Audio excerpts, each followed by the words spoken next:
Weakness to warrior mindset here, and I have a message for you.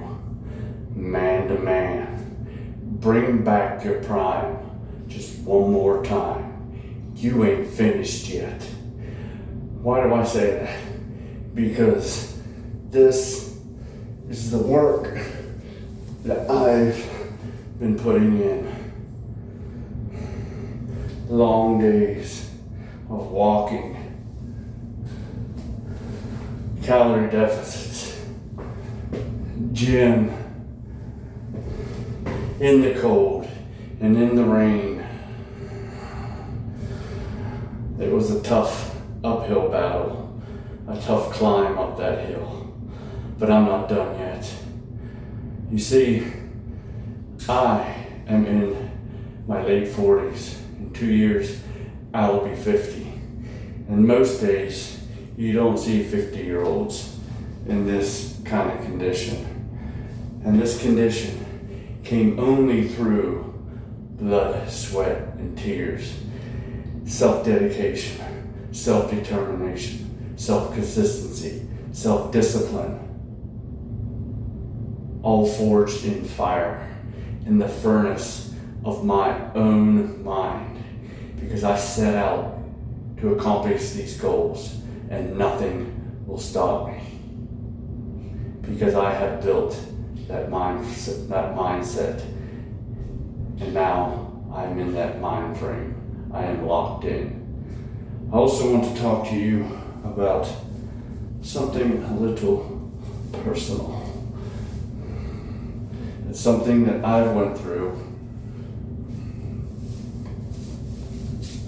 and you are going through it too. You see, I wasn't always in this good condition. I used to suffer from a thing called alcoholism. Yes, I used to be an alcoholic. I used to drink a 12-pack of beer a day and smoke 2 packs of cigarettes and smoke some pot. And I would isolate myself in the shed or somewhere just so I could get my drink on. It was so bad that I erected a freaking tarp tent on the back porch, and I had a heater in there, and I was dressed in freaking like 2 layers of long johns and 2 freaking snowsuits just so that I could drink beer and smoke cigarettes because I didn't smoke them in the house. You see,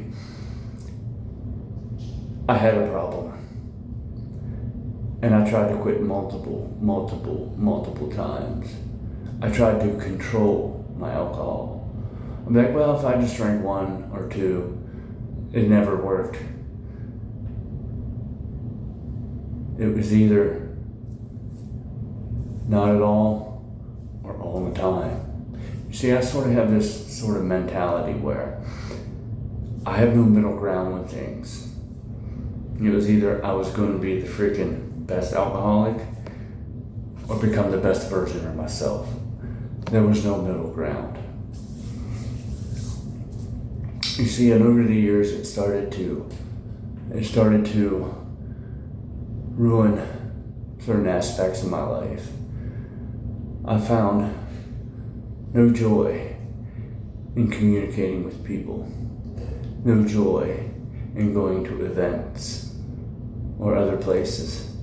And I had a set routine to where when it was this time, I started drinking. And I would drink to this certain time. And it was every single day.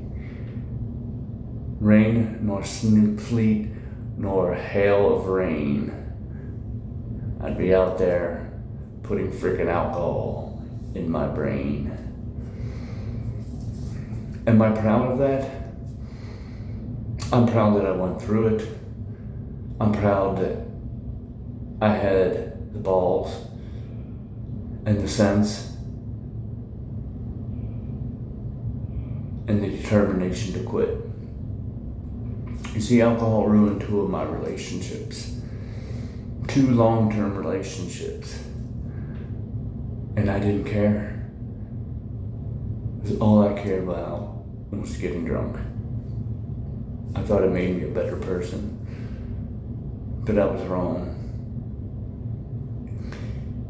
You see, the reason that I'm speaking to you right now is because I'm building a program to help guys just like you that are going through the same thing and don't know where to turn.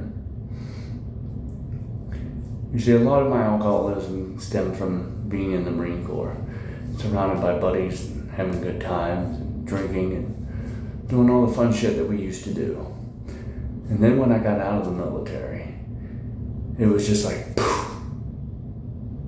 My support system was gone. My brotherhood was gone. All my brothers were gone. So I was left in a sea of nothing. But I still had the beer.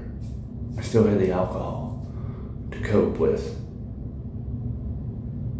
And keep reminding me of those good times. You see, it wasn't until this last relationship that actually set a fire under my ass.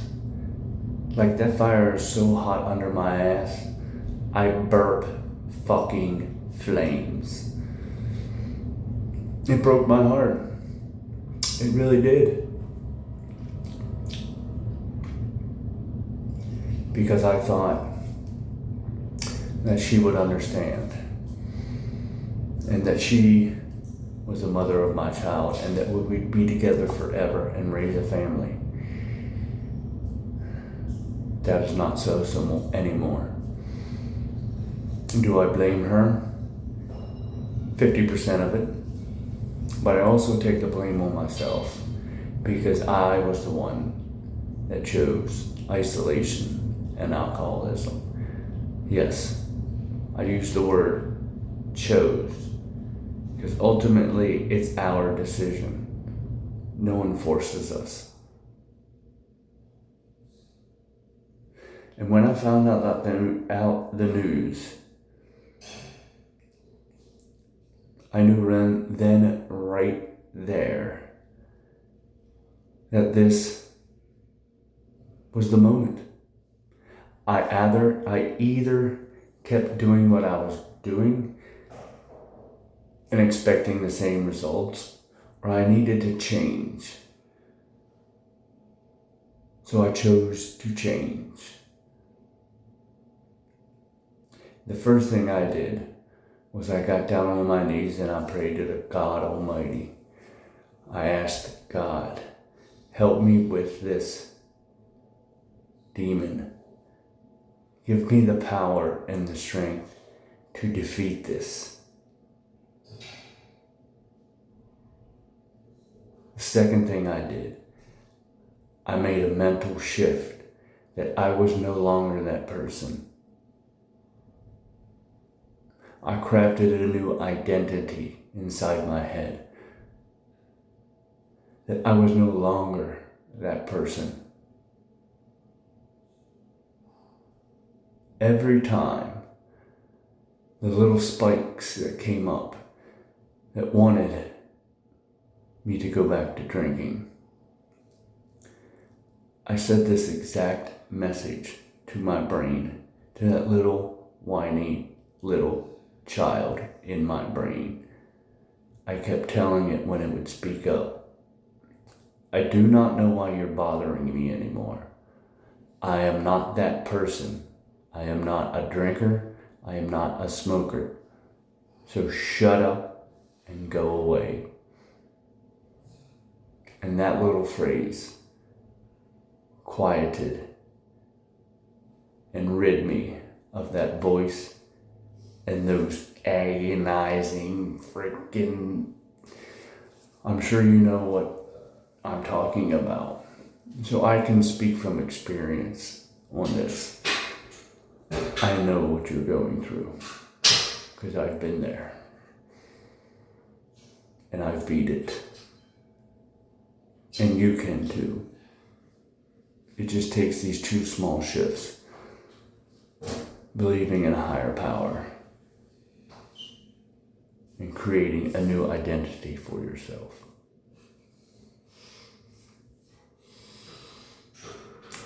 So I'm going to start this video. I'm going to end this video the exact same way I started it and speak to you man to man.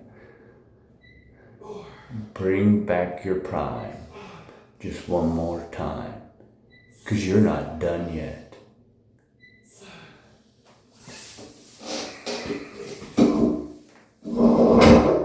And this will be the result of your decision. I am halfway where I need to be, and I will get the other half as I slowly and continuously progress in my training. But first, I need you to get up off the couch and dump out that beer and go into this bathroom and look yourself in the eye and say these exact words: man to man, I'm bringing back my prime one more time. I'm not done yet. And then you need to get on your journey from weakness to warrior mindset.